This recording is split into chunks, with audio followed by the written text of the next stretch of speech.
Hi everyone, Nigel Saunders here. Welcome to Season 9 of the Bonsai Zone and Happy New Year. Today I'll be working on the wild thing, a collected Thuja occidentalis. Here is a look at the wild thing. It's really looking quite wild now and I just love it. I like all the drooping branches and the ones that droop down and curve back upwards. I think it's a really cool tree. I like looking at the branches and kind of exploring the tree, seeing what's connected to where, and I think it's really interesting. So a bit of a different style, a wild style for this bonsai. When we talk about style in bonsai, it usually refers to the shape of the tree, whether it's a slanting tree, windblown, broom style, informal upright, cascade. It refers to the shape of the tree. Style in bonsai usually doesn't refer to the techniques the bonsai artist uses on the tree. I like to think of bonsai as a balance between the tree and the artist. The tree wants to grow a certain way, wild and crazy, and the artist wants the tree to look a certain way. So somewhere between there's a balance of letting the tree grow how it wants to grow, and you controlling the tree and controlling the growth. And there's various ways you can do that. There are many ways an artist can control the way a tree grows. There's pruning, wiring, grafting, guy wires, weights, wedges, advanced techniques like cutting branches and repositioning them, splitting branches. There's a lot of techniques you can use to control the way a tree looks and the way it's shaped. Some people have the philosophy that if all these techniques are out there, wiring, pruning, guy wires, splitting branches, grafting, use every technique you can to get your tree to look exactly how you want your tree to look.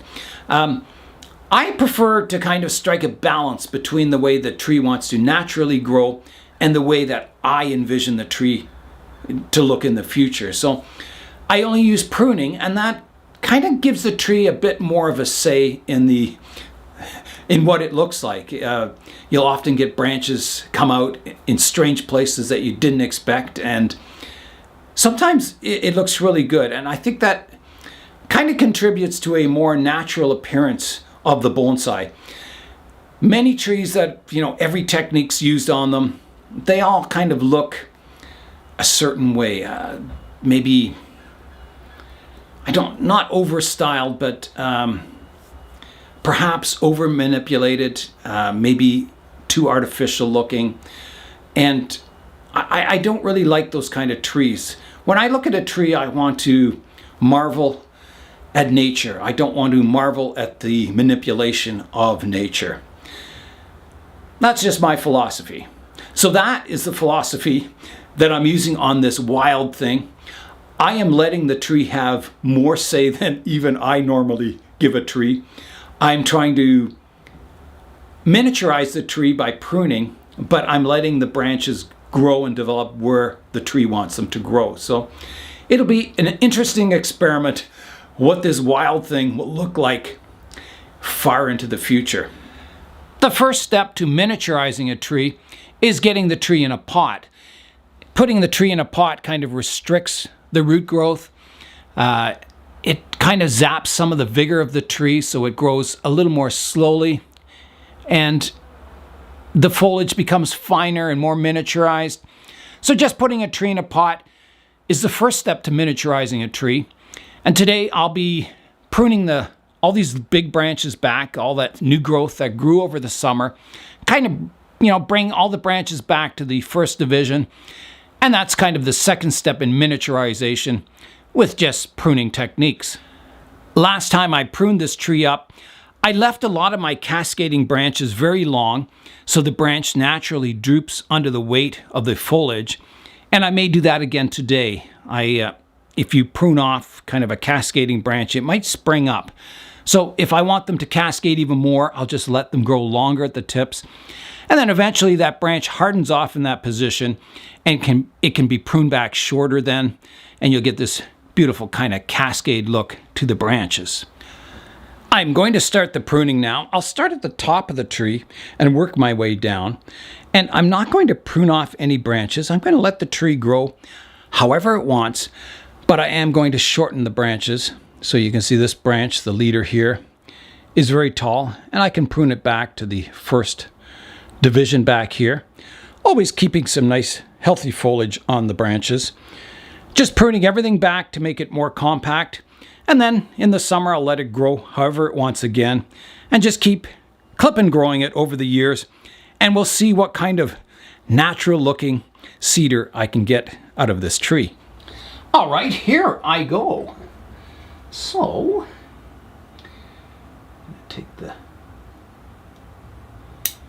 there we go.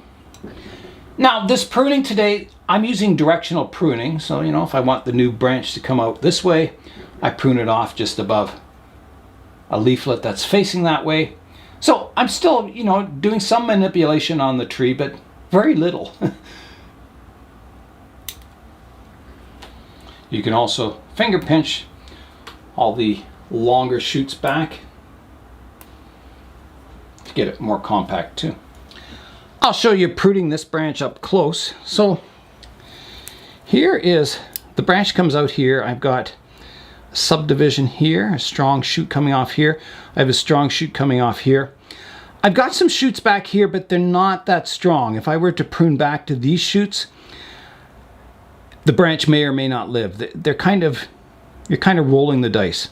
So this is definitely a strong shoot. This is definitely a strong shoot, so I can prune off the tip of the branch like that. And then the pinching, I come in and you can see here's a strong shoot here. So I can just pinch that back. So very similar to just pruning, but you're just pinching instead. Just to kind of get the, you know, the branch even more compact. Like here's some parts that are really stretching out. So I just prune them back. So you can see that branch is more compact. Now I could, this shoot isn't too bad here. I could keep that shoot in this one and prune this off. So I can do that. Like that. I'm taking a bit of a chance because this isn't a really strong shoot. This one is, so I'm going to cut this one back like that, pinch it. So now you can see that branch is even more compact. I think it'll do well. I think there's enough foliage here that it'll grow and do quite well in spring. So that's what I'll be doing for the whole tree, is just pruning it back, making it more compact. Letting all the branches grow wherever they want. Just kind of keeping them pruned. It's very peaceful out here today on New Year's Day. Everything's quiet. No one's going anywhere. Yeah, so I think, you know, this part of the tree is pruned up quite nicely. I'll continue to work away at the tree, making it more compact.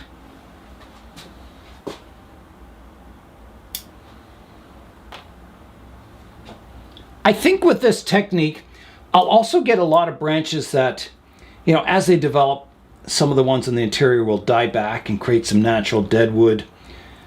You know, the branches will sort themselves out naturally, deciding which branches live and which ones die off. So it'll be interesting to see what this tree looks like into the far future. Maybe it'll just be a jumbled mess, or maybe it'll be very interesting to look at. Maybe it'll look like just a tree that was just collected and stuck in a pot. I don't know. Which isn't a bad thing.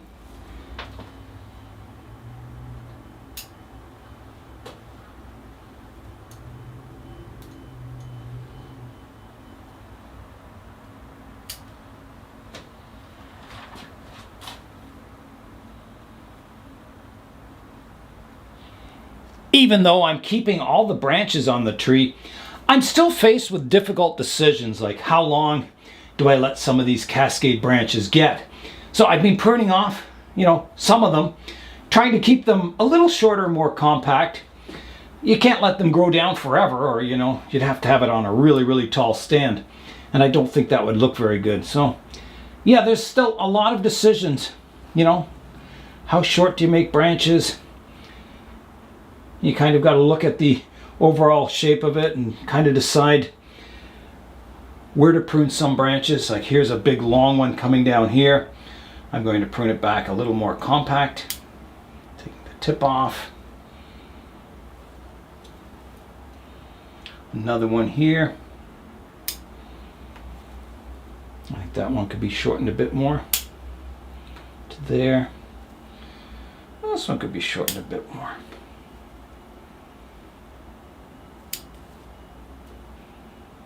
One thing's for sure, I know the tree will grow once again. So, you know, you can shorten it back and it's just going to grow really long again next summer. So yeah, branches like this, you know, how far do I shorten it? I shortened it to here. I think I could go back further, maybe to here, like that.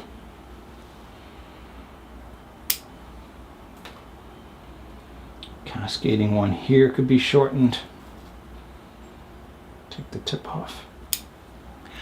I finished up the pruning, so you can see it looks a lot more compact now and a lot more miniature looking too. You know how I talked about this is the wild thing, I'm going to let it do whatever it wants to do.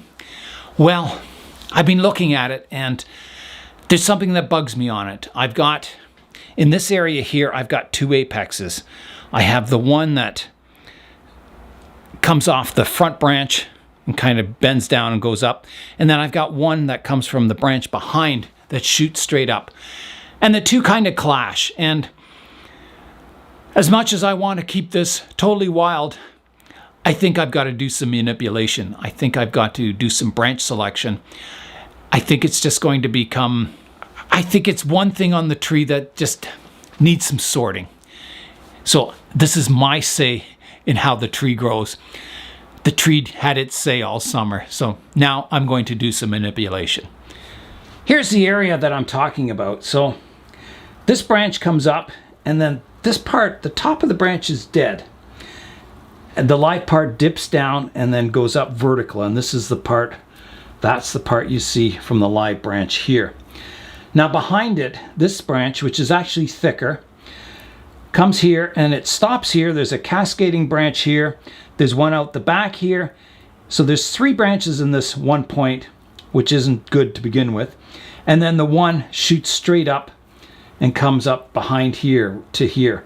So I think, you know, I like these two cascade branches. And I think if I remove that vertical one, you will then see this bending cascade kind of leader apex of the tree more. And I think this one isn't as interesting because it goes straight up. And then I've got, you know, that junction of three branches here.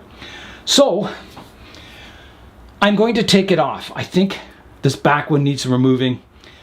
And then I think the tree will look much better. I think it'll still look very, very natural. But I just think these two kind of compete. And this one's winning for sure. It's thickening up incredibly fast. So I think, you know, I want this branch in the front to be a little thicker than the one behind.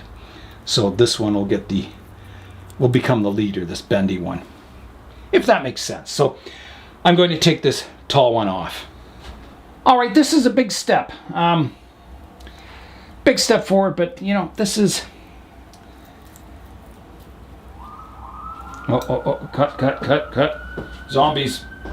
I gotta get in here somehow.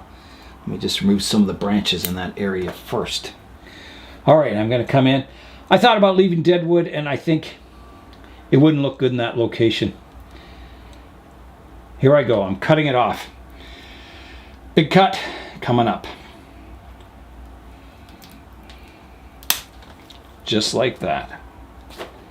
I hope that looks better. So I had to step back and had a look at it. It looks much better. I really like that you can see the apex here now. It looks much more interesting rather than having a jumble of branches in this area. It kind of highlights the features, the natural features of the tree a little more. Here is a look at all the branches I took off the tree today. So Yeah, quite a bit, including that big thick apex there. Yeah, a lot of foliage taken off. So let's have a look at the tree now. I'm having an overall look at the tree now. I think I left this branch a little long here. I think that needs to be pruned back a little shorter. Kind of looks a bit funny sticking up like that. I could possibly shorten the apex here just a little bit, prune that branch back a little more.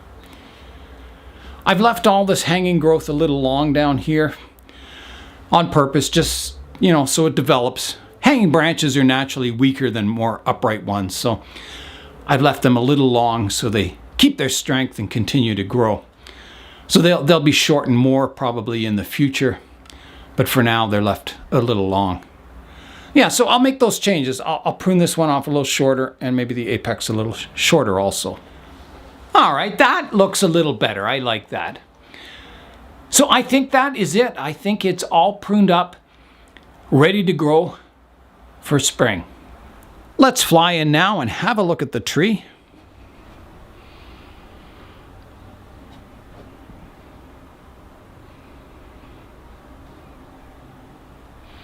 Got a lot of character on the trunk.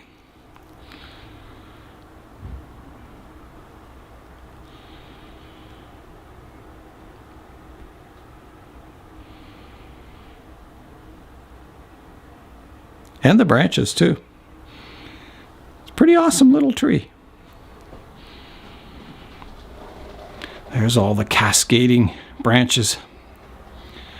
Yeah, it's a tree that's interesting to look at it from different angles.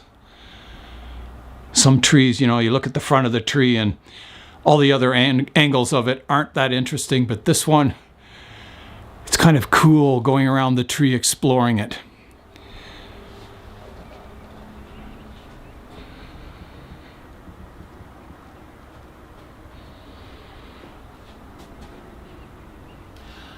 I really had fun working on the first tree of 2022, Season 9 of the Bonsai Zone, The Wild Thing.